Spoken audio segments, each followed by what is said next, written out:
Pernahkah Anda merasa hidup tidak berjalan sesuai rencana? Anda sudah bekerja keras, tetapi hasilnya tidak seperti yang diharapkan. Anda berusaha menjadi orang baik, tetapi tetap dikritik. Anda merencanakan masa depan dengan matang, namun keadaan berubah dalam sekejap. Kebanyakan orang menghabiskan hidupnya mencoba mengendalikan hal-hal yang sebenarnya tidak bisa dikendalikan. Mereka ingin mengendalikan pendapat orang lain. Mereka ingin mengendalikan masa depan. Mereka ingin mengendalikan keberuntungan. Dan ketika gagal, mereka merasa frustasi, marah, cemas, bahkan putus asa. Namun, lebih dari 2000 tahun yang lalu, para filsuf Yunani menemukan sebuah cara berpikir yang berbeda. Sebuah filosofi yang mengajarkan bahwa ketenangan tidak berasal dari mengendalikan dunia, melainkan dari mengendalikan diri sendiri. Filosofi itu dikenal sebagai Stoicisme. Stoicisme bukanlah teori kosong. Filosofi ini dipraktikkan oleh budak, pedagang, tentara, pemimpin negara, bahkan seorang kaisar Romawi yang memimpin salah satu kekaisaran terbesar dalam sejarah. Dan yang mengejutkan, ajaran mereka masih relevan hingga hari ini. Jika Anda memahami Stoicisme, mungkin cara Anda melihat masalah, kegagalan, kebahagiaan, bahkan hidup itu sendiri tidak akan pernah sama lagi. Bagian 1. Mengapa kita mudah menderita? Sebagian besar penderitaan manusia sebenarnya tidak berasal dari kenyataan. Penderitaan seringkali berasal dari cara kita menafsirkan kenyataan. Bayangkan 2 orang kehilangan pekerjaan. Orang pertama berpikir, habislah hidupku, masa depanku hancur. Orang kedua berpikir, ini memang sulit, tetapi mungkin ini kesempatan untuk memulai sesuatu yang baru. Peristiwanya sama, namun tingkat penderitaan mereka berbeda. Para Stoik percaya bahwa bukan kejadian menyakiti kita, melainkan penilaian kita terhadap kejadian tersebut. Kita seringkali menderita karena membayangkan hal-hal yang bahkan belum terjadi. Kita cemas terhadap masa depan. Kita marah terhadap masa lalu. Kita kecewa terhadap harapan yang tidak terpenuhi. Padahal hidup hanya terjadi pada saat ini. Menurut Stoicisme, kebebasan sejati dimulai ketika seseorang mampu membedakan antara fakta dan interpretasi. Fakta adalah kenyataan. Interpretasi adalah cerita yang kita buat tentang kenyataan. Dan seringkali cerita itulah yang membuat kita menderita. Bagian 2. Lahirnya Stoicisme dari sebuah bencana. Kisah Stoicisme dimulai dengan sebuah tragedi. Pendirinya adalah Zeno dari Citium. Zeno adalah pedagang kaya. Suatu hari, kapal yang membawa seluruh hartanya tenggelam di laut. Dalam sekejap ia kehilangan hampir semua yang dimilikinya. Bagi banyak orang, kejadian seperti ini mungkin menjadi akhir dari segalanya. Namun bagi Zeno, justru itulah awal kehidupan yang baru. Saat berada di Athena, ia mulai mempelajari filsafat. Bertahun-tahun kemudian, ia mendirikan sebuah aliran pemikiran yang kelak dikenal sebagai Stoicisme. Menariknya, filosofi yang lahir dari kehilangan justru menjadi filosofi tentang ketahanan. Zeno menyadari sesuatu yang sederhana namun mendalam. Apa yang kita miliki bisa hilang kapan saja. Uang bisa lenyap, jabatan bisa dicabut, popularitas bisa hilang, tubuh bisa menua, tetapi karakter dan cara berpikir adalah sesuatu yang selalu dapat kita jaga. Ini fondasi utama stoicisme. Bagian 3, dikotomi kendali atau pelajaran paling penting dalam stoicisme. Jika ada satu pelajaran stoik yang mampu mengubah hidup seorang, mungkin inilah pelajaran itu. Para stoik membagi kehidupan menjadi 2 bagian, hal yang bisa kita kendalikan dan hal yang tidak bisa kita kendalikan.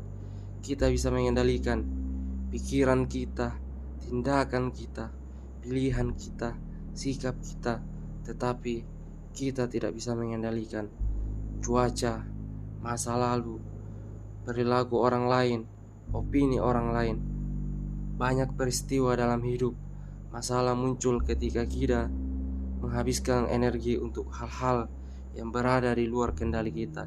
Misalnya, kita marah karena orang lain tidak menyukai kita. Kita stres karena masa depan belum pasti. Kita kecewa karena kenyataan tidak sesuai harapan. Padahal semua itu di luar kendali kita.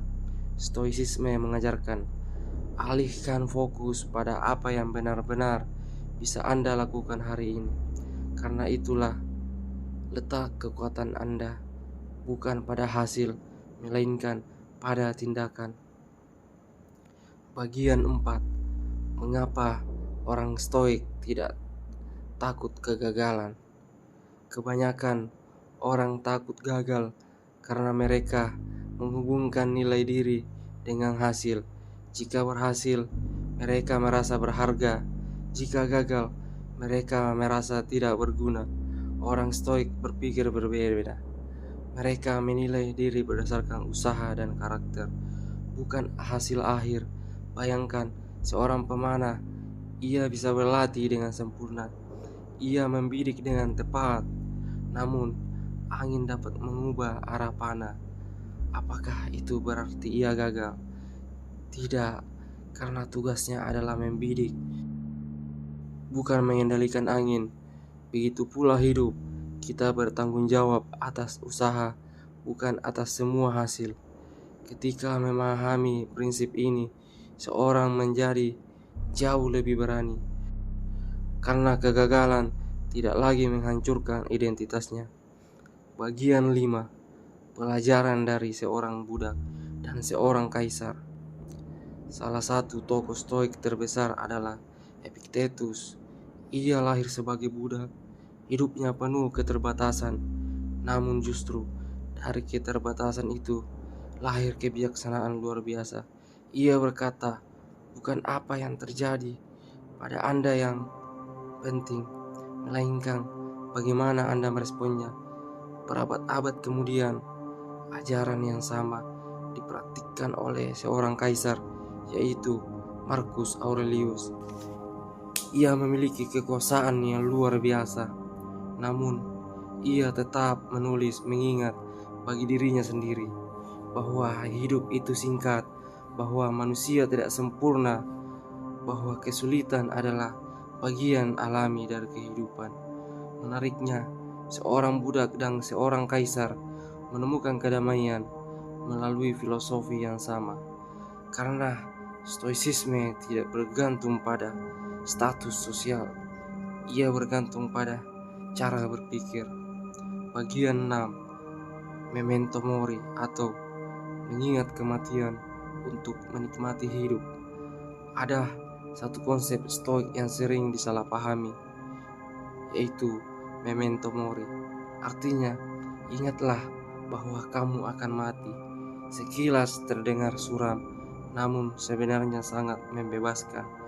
Karena ketika seseorang benar-benar menyadari bahwa hidupnya terbatas, ia mulai menghargai waktu. Ia berhenti menunda, ia berhenti menyimpan kebahagiaan untuk nanti. Ia lebih menghargai keluarga, ia lebih menghargai persahabatan, ia lebih menghargai hari ini. Stoicisme tidak mengajak kita takut pada kematian. Stoicisme mengajak kita menghargai kehidupan. Pada akhirnya, stoicisme bukan tentang menjadi dingin atau tidak memiliki emosi. Stoicisme adalah seni hidup dengan tenang di tengah ketidakpastian. Ia mengajarkan bahwa kita tidak bisa mengendalikan segalanya, namun kita selalu bisa mengendalikan cara kita merespon. Kita tidak bisa menghindari kesulitan, tetapi kita bisa memilih untuk tidak dihancurkan olehnya. Dan mungkin itulah alasan mengapa filosofi yang lahir lebih dari 2000 tahun lalu masih terus dipelajari hingga sekarang. Karena dunia memang berubah, teknologi berubah, peradaban berubah, tetapi sifat dasar manusia tetap sama. Kita tetap mencari ketenangan, kita tetap mencari makna, dan stoicisme menawarkan jalan menuju keduanya. Jadi, jika ada satu pelajaran yang bisa Anda ingat dari video ini, biarlah ini. Fokuslah pada apa yang bisa Anda kendalikan. Lepaskan apa yang tidak bisa Anda kendalikan. Di sanalah ketenangan dimulai. Jika Anda memahami stoicisme, hidup mungkin tidak akan menjadi lebih mudah, tetapi Anda akan menjadi lebih kuat dalam menjalaninya. Terima kasih telah menonton. Jangan lupa subscribe dan sampai jumpa pada pembahasan filsafat dan kebijaksanaan berikutnya. Thank you.